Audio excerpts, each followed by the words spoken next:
तो आज हम एक ऐसी कहानी की बात करने वाले हैं जो वक्त से भी पुरानी है। ये एक ऐसी दास्तान है ना जो हमें बहादुरी, सच्चाई और एक अजीम किरदार के बारे में बताती है। चलें मिलकर इस सफर का आगाज करते हैं। तो कहानी शुरू होती है बिल्कुल वैसे ही जैसे पुरानी कहानियां शुरू होती हैं। एक जमाने की बात है। ये सुनते ही हम एक ऐसी दुनिया में पहुंच जाते हैं जहां लगता है कि सब कुछ मुमकिन है। अच्छा, तो उस जमाने में एक हीरो थे और उनकी बहादुरी सिर्फ ताकत की नहीं थी, नहीं, बल्कि उनके किरदार की अजमत की थी। एक ऐसी शख्सियत जिनकी हिम्मत आज भी हमारे लिए एक मिसाल है। और जानते हैं उनका नाम क्या था? हजरत अली इब्न अबी तालिब। उनकी बहादुरी और जुर्रत इतनी मशहूर थी कि उन्हें असदुल्लाह यानी अल्लाह का शेर कहा जाता था। फिर एक दिन क्या हुआ कि इस पुरअमन माहौल में जैसे एक तूफान आ गया। मैदान में एक बहुत ही बड़ा, बहुत ही खौफनाक पहलवान आ खड़ा हुआ। ऐसा पहलवान कि जिसका नाम सुनकर ही लोगों के दिल कांप जाते थे। इसका नाम था अमरू इब्न अब्दुवुद। वो कोई मामूली जंगजू नहीं था, बल्कि अपनी ताकत के नशे में चूर था। सैकड़ों को हरा चुका था। इसके सामने खड़ा होने का मतलब था सीधा सीधा मौत के मुंह में जाना। तो वो मैदान में आया और बड़े गुरूर से उसने ललकारा, कौन है जो मुझसे लड़ेगा? उसकी आवाज में इतनी दहशत थी कि पूरे मैदान में एकदम सन्नाटा छा गया। उसकी ललकार और इसके कद काठ को देखकर ना बड़े बड़े बहादुरों के दिल भी डर गए। किसी में इतनी हिम्मत ही नहीं हो रही थी कि उसके चैलेंज का जवाब दे। लेकिन इस सारे खौफ के माहौल में एक शख्स था जो चट्टान की तरह खड़ा था। वो थे हजरत अली। उनके दिल में डर का नामो निशान तक नहीं था, क्योंकि उन्हें अपनी ताकत पर नहीं बल्कि सच्चाई और अपने रब पर भरोसा था। और यहां ना कहानी में एक बहुत ही जबरदस्त मोड़ आता है। हजरत अली आगे तो बढ़े, लेकिन तलवार उठाने के लिए नहीं, बल्कि उन्होंने पहले हिकमत से काम लिया, नरमी से बात की और अमन का पैगाम दिया। उन्होंने अमर को एक मौका दिया और कहा, अच्छा काम करो, लड़ाई ना करो। अब ये सिर्फ चंद अल्फाज नहीं थे, ये उनकी हिकमत का सबूत था कि वो आखिरी वक्त तक लड़ाई से बचना चाहते थे। लेकिन वो पहलवान, वो तो गुरूर में अंधा था। उसने अमन की इस बात को ठुकरा दिया। उसने तो लड़ने का ही फैसला किया था, तो बस अब मुकाबला होके ही रहना था। तब सवाल यह था कि फिर क्या हुआ जब अमन की बात नहीं मानी गई, जब हिकमत के सामने तकब्बुर आ गया, तो फिर अंजाम क्या हुआ होगा? और फिर तारीख में एक ऐसा मुकाबला शुरू हुआ जिसे लोग आज तक याद करते हैं। हक और बातिल आमने सामने थे। एक तरफ हजरत अली और दूसरी तरफ अमर इब्न अब्दुवद। तलवारें टकराने लगीं, छन छन। पूरा मैदान उनकी लड़ाई से गूंज रहा था। और ये सिर्फ दो लोगों की लड़ाई नहीं थी, ये तो सच और झूठ, आजिज़ी और गरूर का मुकाबला था। लड़ाई चल रही थी और फिर वो फैसलाकुन लम्हा आया। हजरत अली ने अपनी हिम्मत और महारत से एक ऐसा वार किया जिसने पूरी बाजी ही पलट दी। और बस उन्होंने इस मगरूर पहलवान को हरा दिया। ये सिर्फ एक शख्स की जीत नहीं थी, ये सच की झूठ पर फतह दी। इस दिन बहादुरी ने तकब्बुर को शिकस्त दे दी। ये मंजर जब सबने देखा तो खुशी की एक लहर दौड़ गई और सबके मुंह से बेख्तियार निकला, अल्लाहु अकबर, यानी अल्लाह सबसे बड़ा है। तो इस पूरी कहानी से हमें सबक क्या मिलता है? सबक यह है कि असली बहादुरी सिर्फ जिस्म की ताकत का नाम नहीं है। असल बहादुर तो वो है जो हजरत अली की तरह सच के साथ खड़ा हो और मुश्किल से मुश्किल वक्त में भी डरे नहीं। यही वो हिम्मत है जो हमेशा याद। Today we're going to dive into a story, a really powerful one about justice. And what's amazing is even though it happened centuries ago, it feels like it could have happened yesterday. It's a story about a ruler, a regular citizen, and believe it or not, a simple piece of armor that ended up putting an entire legal system to the test. So I want you to picture this. Imagine the time when the very scent of justice, as the story goes, filled the streets of a city called Kufa. I mean, this was a time when the most powerful man in the land, he didn't live in some far-off fancy palace. No, he lived just like a common man, right there among his people. And his name was Ali. All right, so it's right here that our story really kicks off. And it all starts with a dispute over a lost coat of armor. Now, this wasn't just any old disagreement, you know? This was a big deal because it brought the ruler himself, Ali, into his own court. But here's the twist. He wasn't there as a judge. He was there as the one making the complaint.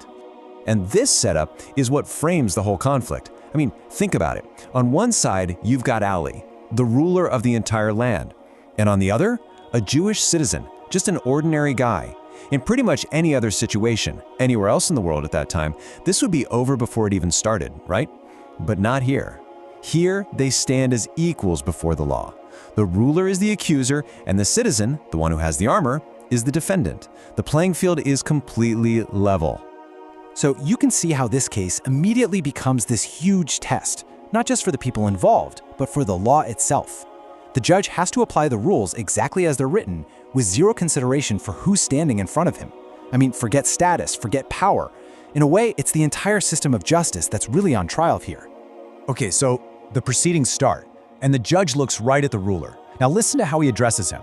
There's no Your Excellency or My Lord, none of that. It's just, Ali, present your claim. Boom. Right there, that one word establishes the judge's complete and total impartiality. Everyone's on the same level. And Ali's claim, it's super direct, right to the point. He just says, "This armor is mine. I didn't sell it, and I didn't give it away." Notice he's not pulling rank, not asserting his authority at all. He's just presenting his case, exactly like any other citizen would.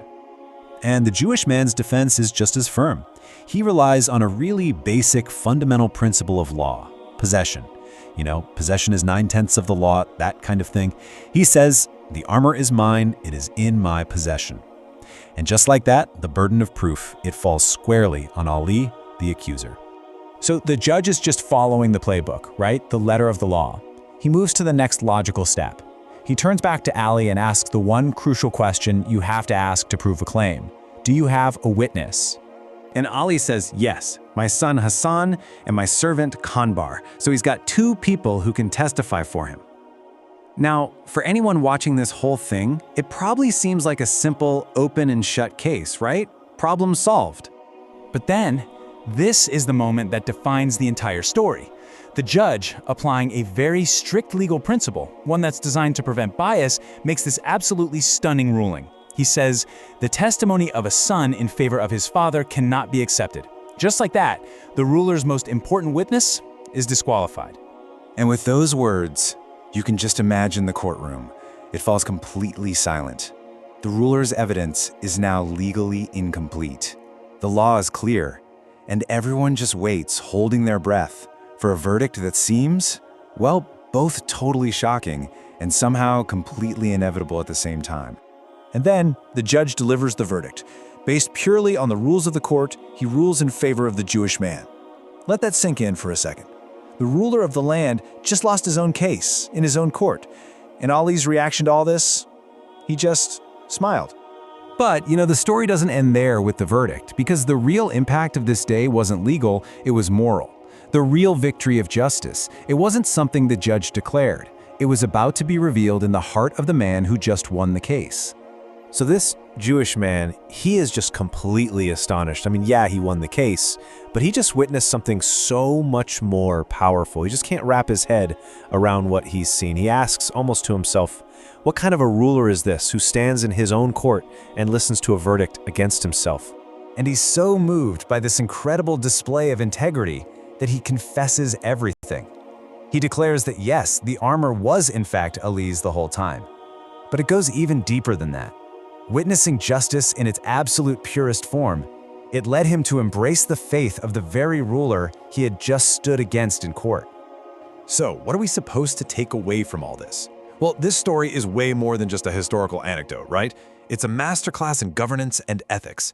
It shows us that truth is always superior to power, that the law has to apply equally to every single person, that who you know, your personal relationships, they have no place in a courtroom.